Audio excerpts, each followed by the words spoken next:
Spike it up's holding on. Trigger, you've done it, you champion. Spike it up wins. Goes to the lead. John's going to take out the Dudley Justice. And that's Mr. Ali. It could be. He's fighting back. Oh, look at him. Spike it up does it. Welcome everyone to Mobile Rolling, another episode, and with me as usual the superstar tipster, the man who told us that Bulletproof Boy would win the Gawler Cup, and he was spot on. Rocky Butterworth. I did tip that. Can you hear that applause still going, mate? It's just ridiculous. $12, and you've tipped everyone the winner of the Gawler Cup. And it was a good meeting, and a good story behind it as well. I mean, with Charles Ockmasic, the owner, who passed away only a few days before the Gawler Cup at 77. A sentimental win for Scott Ewan. Basically, it was. I'm now starting to believe that there is powers from above because we spoke earlier about Matthew Smith when he got home in his grandfather's race and everything parted open, and we go back further with Darren Billinger, with Kelly, with Come On Frank winning the Southern Cross. Absolutely. And this horse broke a hobble loop in the run with a lap to go, and he just kept pacing, and he come 4 and 5 wide around the bend, and he took the Gawler Cup. Just won so well. It was a really, really strong effort. I have got one question for you though, but it was the horse's first ever standing start, but you made comment that the horse will just lead and win. How did you come up with that? I was only half right. Okay. Because it did sit one Why did you think it would lead in a standing start? Because I wanted it to. I needed it to go to the front, and I just had that vision in my head. If it hits the pylons first, and they can come 3 and 4 wide from 30 metres off, they can't beat it. You didn't think it was a mobile? No. You knew it was a stand? I just thought one of our guests was on, mate. He's a very good trainer of horses, and if someone can get it away, it'll be Scotty off the stand, so we're just going to trust our guests and go with it. Well, he didn't. It skipped at the start. It did. But anyway, it was still too good. But well tipped. And Karen Manning did the right thing. We spoke of Karen being the world's most successful female driver. She got the treble there, won the Derby, won easy CC in America, so that was good. You brought that up last week, and we can be flippant about these sorts of things, can't we, with people like Karen? But gee whiz, to have her there and drive as well as she does, she just reads a race. She's never flustered. She's always confident and puts her horse in the races at the right time. And a genuine person too. That's the thing I like the most. So, yes, it was a Gawler Cup, and it would be nice to have those sorts of people more often at Globe Derby, but we need to entice them here too, don't we? So, yeah, for sure. Hey, look, we've got a couple of special guests. We've got Keith Routley. Keith, of course, has been around for a long time. We've got a younger gun, Dean Girardi, going to join us. Going well. Toby Ryan and Liz Barbaro. Now, last week I was having a bit of fun with Toby, saying that he could get a job in a stand-up of ZZ Top. And I'm right in saying that, but that's not his career. But special thanks to Toby for all the work that he does. He gives us all the information about people looking after their horses. And I know I go back when I was with Tab Radio. Toby used to help me out, do a vet section on the show there years and years ago. And I'd pre-record on a Thursday night. He'd be out all day, treating and helping people with their horses. Thursday night he'd be at home and I'd be on the phone with him doing a pre-record, and he was always there for the people. And hats off to him for sure. He's been the same with us with all our sports shows. Whenever you want an interview with Toby, he's available. Yeah, so we'll catch up with him later on Liz Barbaro on Vet Talk. I'm looking forward to that. Yep, for sure. All right, look, we're going to take a break. We'll come back with Keith Routley. He'll be our special guest to start the wheels rolling on Mobile Rolling. Pronto United Finance provides a professional, friendly and personalised service, offering competitive consumer lending solutions for whatever your current lifestyle finance requirements may be. We offer secured and unsecured loans for all types of items and occasions, large or small. It might be for a car or motorbike, a boat, a jet ski or caravan, and even horse floats. It might even be for a holiday or wedding. Contact us today, get your pre-approval in place and your mind at ease. Pronto United Finance, putting your personal needs first. Welcome back everyone to Mobile Rolling, and a week or so ago we spoke about a man that trained a winner called Far As I Can See. His name is Keith Routley, and I made mention that Keith was the man who drove the first ever winner on a race that I called it. That was at Strathalbyn. Keith joins us. Keith, welcome to the show. Thank you very much, Jimmy. Very fond memories for me. I looked at the date. It was the 15th of February 1998 when I called my first ever race. It was at Strathalbyn, and you won the race with Bewitching Kate. It was a non-TAB meeting. Yes. John May for the Strathalbyn Club, who was president, rang me up. He said, Jimmy, we can't get anyone to call. I said, well, look, I haven't been to the trots for 18 months. He said, doesn't matter, we'll get you the call. And there you were, you drove the first win. He gave me something to talk about. Well, that's right, yeah. No, she finished up winning about 4, and she finished up twisting her bow and dying. Oh, really? Yeah, okay. yeah. And she was a horse that you raced or trained for Rod Pollock? That's right, yes. I had a lot of horses for Rod Pollock. Early striker, Countess Bazzini, Coach de Glory, a couple of paces, and a few others that never ever raced that weren't good enough. Yeah. But I won a fair few with early striker. He finished up going to the West. Yeah. And Countess Bazzini, she won about 4, I think. And Coach de Glory, he won 2 and run 15 seconds, I think. Okay. And then he broke his back paston in a race at Globe Derby one Monday afternoon. Yeah. And and then I had old Broughton Bob years ago. He won about 10 or 12, I suppose it would be. That was back in the Wayville days. Yeah. And yeah, so I've had a bit of luck with the trotters. Yeah, for and, sure. We'll just see how we go. We've got 2 more home now, so we'll see how we go. Yeah. But, When did it actually start for you, Keith? How did you get involved in harness racing? well, a funny thing, I used to live just up the road from Roy Fryer. Okay, yeah. But at the time I didn't know Roy, and I was only about 10 or 12. And my grandfather, he was a sheet metal worker. Yeah. And he never lived very far from where we lived. And I went around there one morning to see him, and I seen all these buckets on the ground packed up in a heap, you know. Mm. And I said to him, what's all them buckets, Pop? And he said, they're for Mr. Fryer. He said, I'm waiting for him to come and pick them up. I said, give them to me, I'll take them on my bike. Yeah. So away I went with these half a dozen water buckets on me handlebars and down to old Roy's, and I said to him that Pop sent me around to give these to you. And he said, oh, thanks very much. So I stopped there for a little while, not very long, but then I went home, and then the next day he used to have an 8-foot galvanised iron fence all the way around his place. And I just rode up the footpath, leant my bike against the fence, stood on the seat because he had a little track round the inside. Okay. And he said, don't stand out there, come in here. Well, that was the end, mate. Yeah. I never left. And Yeah. and then poor old Roy, he died young, about 55 or 56. And then I used to go and help Norm Gath a little bit, and Leo Hunt. Yeah. And then I finished up, I got my own licence to train, and I got a horse off Jack Bell called Powerraff. Albie Holden had him. Yeah. And I started off with Powerraff, but he wasn't much good. I used to race him at Wayville, but he never earned no money.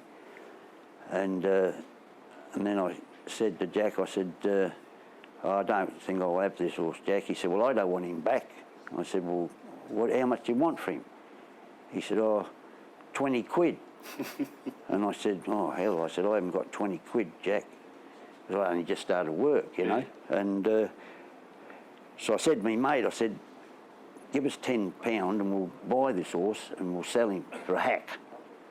So I get him, and I advertised him in the paper, and we teed up. I was stabled at Ron Ellis's at the time. Okay.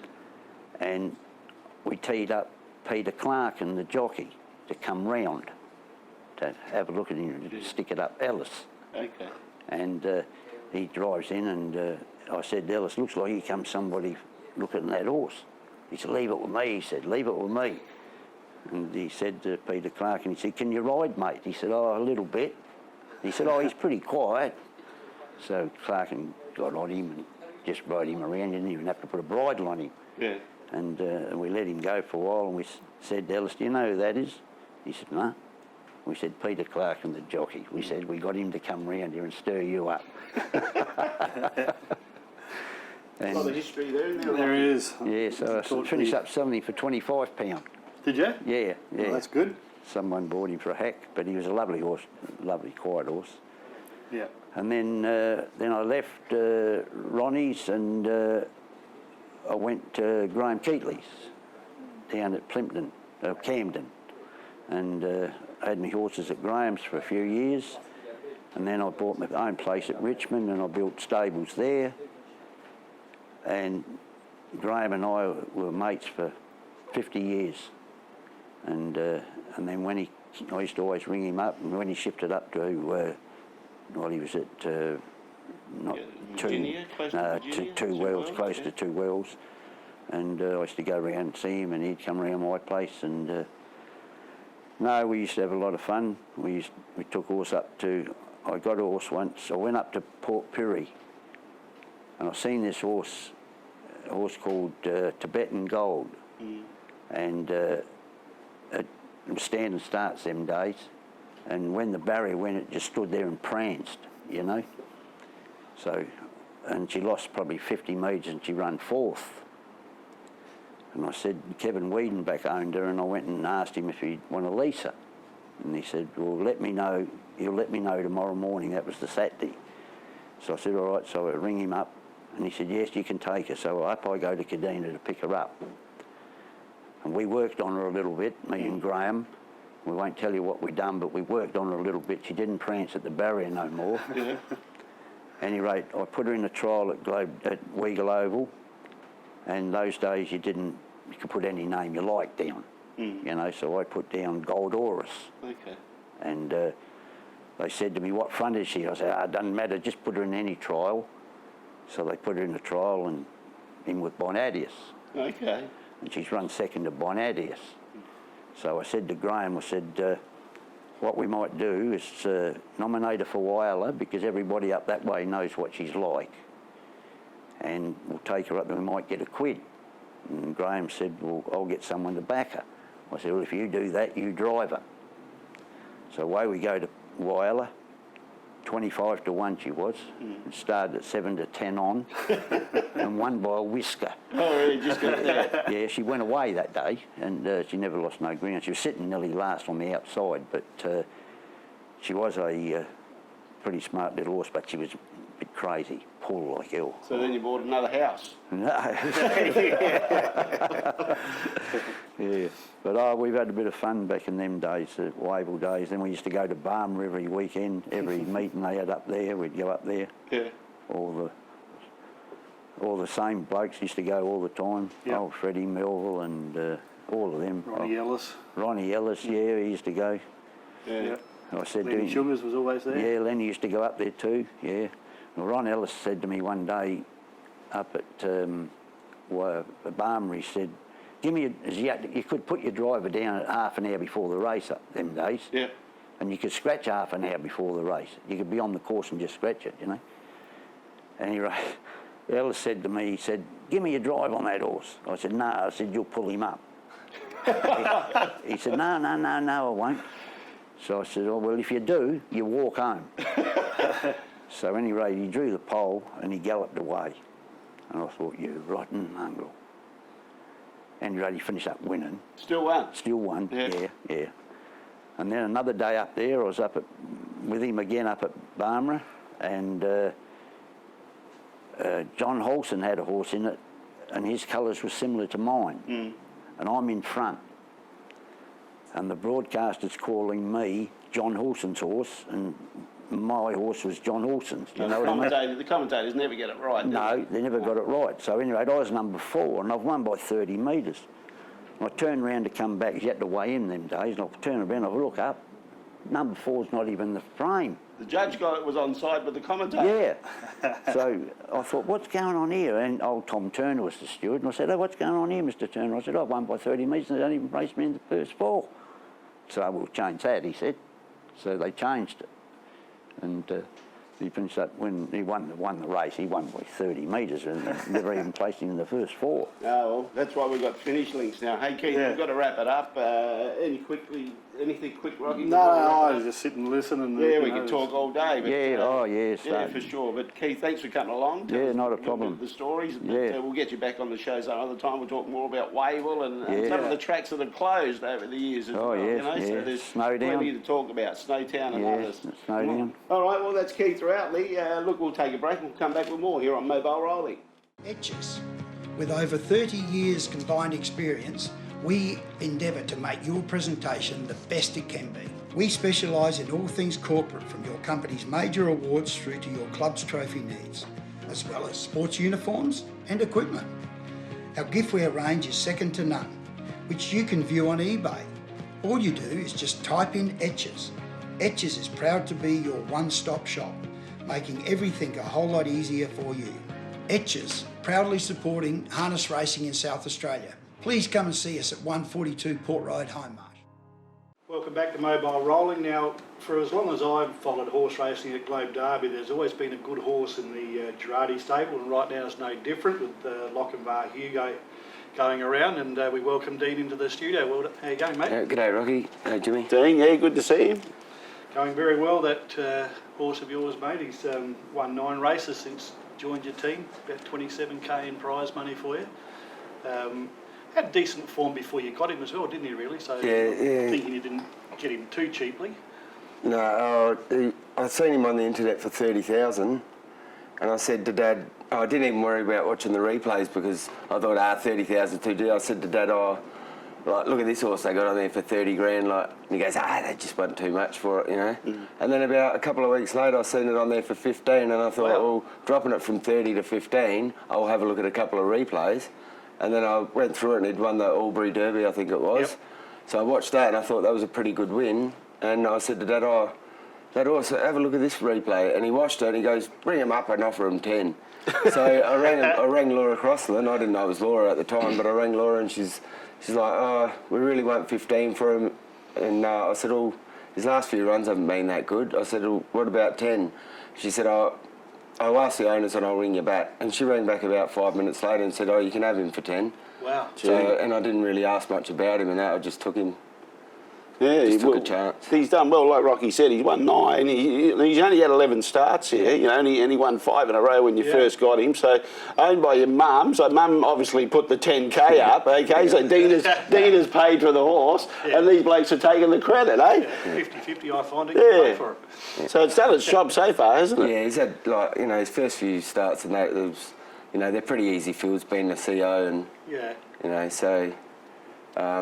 The couple that I really wanted him to win, he didn't win those ones, which was that the $12,000 Botra Cup final, and he was in another $10,000 final earlier on before that. That's the only 2 races he's lost, but he's found it difficult on those nights. Yeah, he hits a flat spot generally around the 400 metre mark, doesn't he? And that's why they sold him, because that's the one thing she told me. She said, we just can't get him to quite try.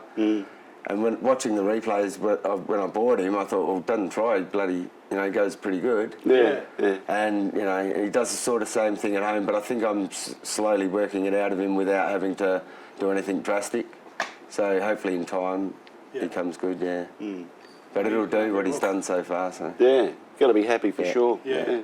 And Julius Franco is another one that you're not winning as much as you'd probably like to, but he's a consistent type for you. Yeah, he's Mr. Consistent. Yeah. He just I don't know how long he's been racing now, probably a year and a half, and he's just improved that whole time and just keeps bringing in money. So, yeah. Well, they're both in Saturday night, so you got a reasonable draw, Julius Franco. The other bloke's got the visitors' draw, Lochinvar Hugo. Change those around. Yeah. I think. Yeah. Julius Franco from the pole. It's probably not his best draw, but he'll probably end up 3 back the rail or something, which is he's won from before. So it's a pretty good field, that. Yeah.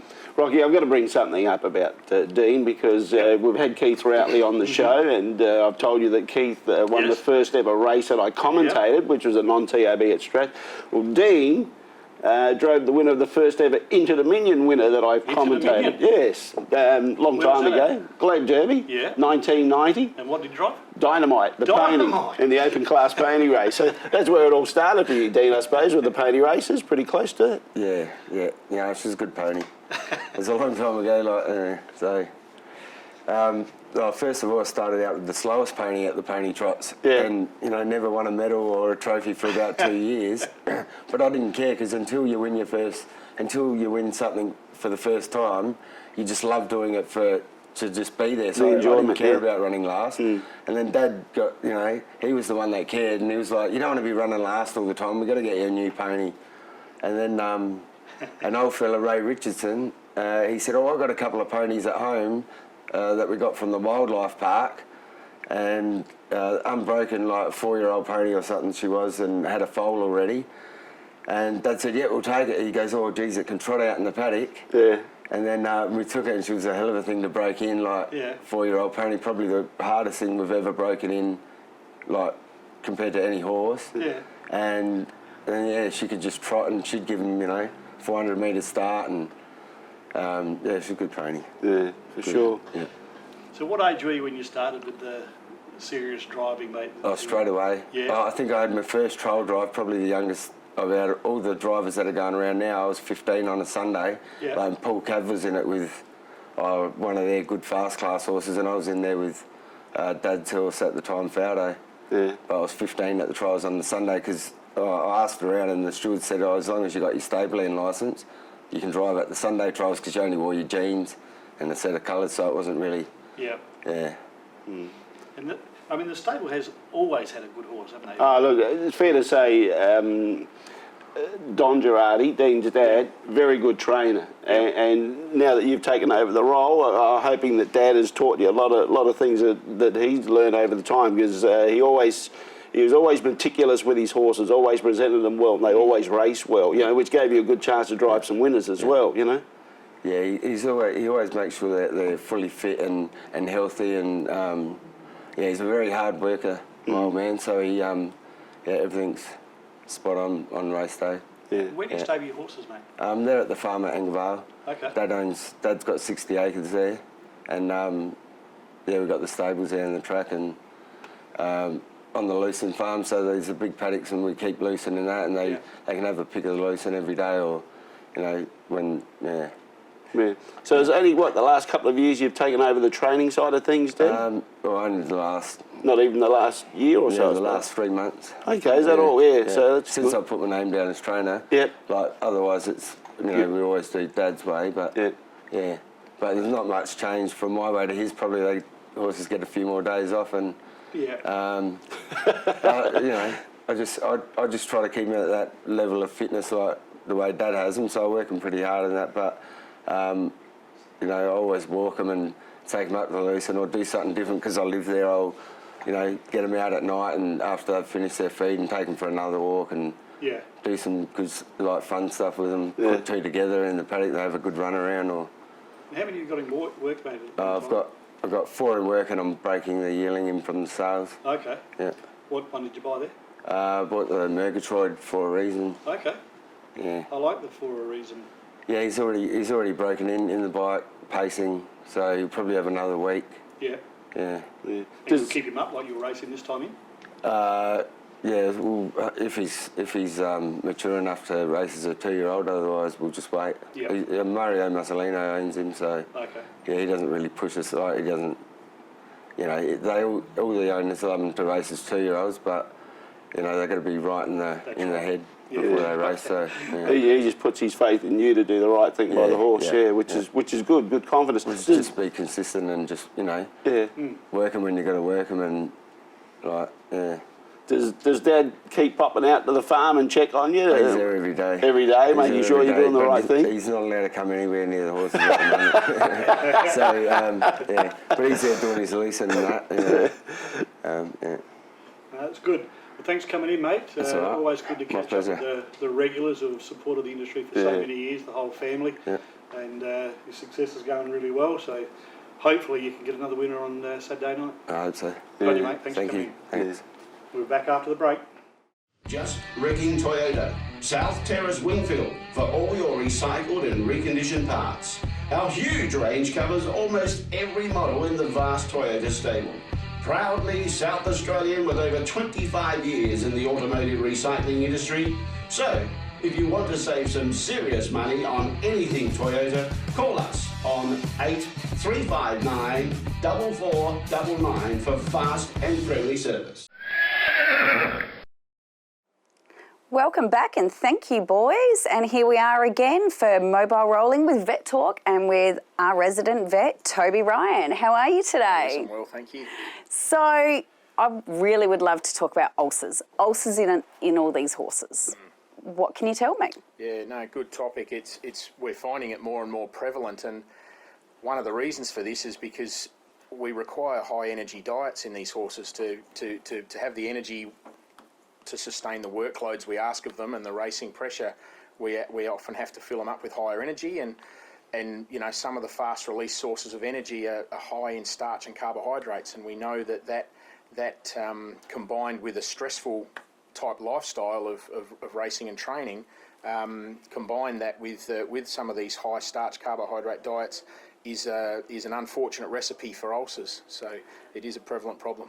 Yes, it definitely is. What are some of the symptoms that visually perhaps somebody might pick up on to then go, let's go to the next phase and get some testing done? Sure.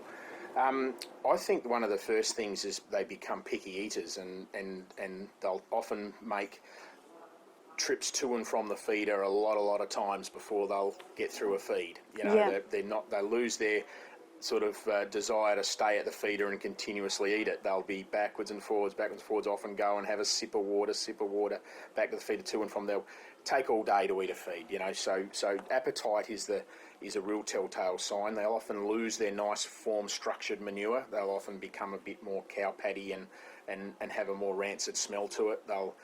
It's just indicating a worse gut environment. But yeah, the appetite's important. Sometimes they'll get crankier with girthing up and pressure around. I was about to ask that when it comes to, you know, tacking them up for racing. Is there any signs in that? And then on the racetrack, does it, you know, impair their racing ability? It certainly does, because they're generally a more stressed, angry horse. So obviously a more stressed, angry horse often won't race as well. Their recovery from run to run is poor, so they'll often train off and not hold form throughout a preparation as well as you'd expect, because each run is a greater issue of stress and a poorer recovery. So they're often horses that might go well early in a preparation but not last. You know, they'll taper off rapidly because they're not getting good you know, diet intake as well because of their poor appetite and fussy eating. Yeah, so is it almost, you could say, similar to how humans suffer with stomach ulcers? Yeah, you know, acid-related, stomach pain, and it can lead to all those issues, can't it? Conditioning of their bodies, absolutely everything. Definitely, it's a big problem, and as a result, you know, the authorities have very wisely, because of the welfare issue of it, allowed treatments to be non-prohibited. So we've talked in previous segments about how there are certain drug rules and that we have to abide by with treatments. Well, in ulcer treatment, you know, there's been some common sense from the powers to be, and ulcer treatments are actually not on the prohibited substance list. They've lifted them as a welfare issue, so it does enable us to treat and help these horses because of it being such a welfare problem. So we can treat them effectively without having to worry about rules and regulations of racing. You know. That's awesome, because at the end of the day, the priority needs to be on the animal's health. The welfare, exactly. So, you know, yes, we want them to win, but we want them to be healthy, as healthy as possible to be able to win. Yeah, so, absolutely. Yeah, that's good. All right, well, thank you so much once again for joining us this week, and I look forward to catching up with you next week. Easy done. Thank you. Back to you, boys. And welcome back. Thanks to Toby and Liz for another really good segment for the Vet Talk. He's an interesting character, Toby. There's nothing he doesn't know about it, and it's quite a helpful segment, I reckon, if you want to sit down and take notice of what he's doing. Yeah, for sure. Now, Saturday night, mate, 8-race card again. And yes. Getting more and more competitive every week, I reckon, out there now. It's good fields where you've got to take the time to study the form, and there's more than one chance generally in most races. Yeah, good racing, and obviously you're the top tipster. I pick the ones that can't win that do, and you pick the ones that do win, so that's good. Well, I'm going to stick my neck out with King of the Roses this week. I think Kenny Rogers is a very good driver of trotters, and it'll turn the tables on Skyflyer this week. Okay, all right. So that's in the Grimmel Cup? That's it, yeah, which you've got a bit of info about. Yeah, look, Grimmel, in case you're not aware of Grimmel, you do a bit of research about her, and she was amazing. Like, she was running around the time when I was born, back in 61, you know, so it gives you an idea how old I am. But nevertheless, if you look at, like, she broke the Australasian record. Yep. She time trialled around Harold Park, a half-mile track. She went 2:1.2 trotting. back in 1962 or something like that. Yeah. She was just a flying machine. And when she came back to Adelaide, like she was conceived in New Zealand, but she was foaled here in South Australia. They put her through the yearling sales, didn't go, like, was passed in, and Frank Silky Jones, the little bookmaker guy, he went up to him and purchased the horse for 375 guineas or something like that. And she became, the greatest trotter we've ever had in the Southern Hemisphere. How many races did you win, do you know? At least, I think it was at least 40 something, and then they sent her to America. They got sick of her being put off handicaps that were just too damaging. She actually raced in a race at Wayville where she had to give them 256 yards start. And basically, there were races that she had to give him 108 yard start as well. Yeah. There was a race at Strathalbyn in 1962. She won the race by 60 yards, but she came from 108 yards at the start. She was amazing. Yeah. And when she came back to Adelaide after racing, she went to a Trotters Inter-Dominion where she won all 3 heats of the Inter-Dominion, but then finished 4th in the final. She had to race against horses like, I think, Minuteman, who was obviously an Inter-Dominion winner, and she ran second to him. So, she was an amazing athlete of a horse, which they called her Gracie, Gramel, and that was her nickname. So a lot of the younger people wouldn't realise how great she was. Look, I never really got to see her because I was just coming onto the earth, but you probably got to see just about every race of her. Saw them all, mate. Yeah. I only went to Wayville once for the Inter-Dominion, actually. It was 1967, I reckon. Richmond Lass won it. Yes. And 69. 69, so I was little.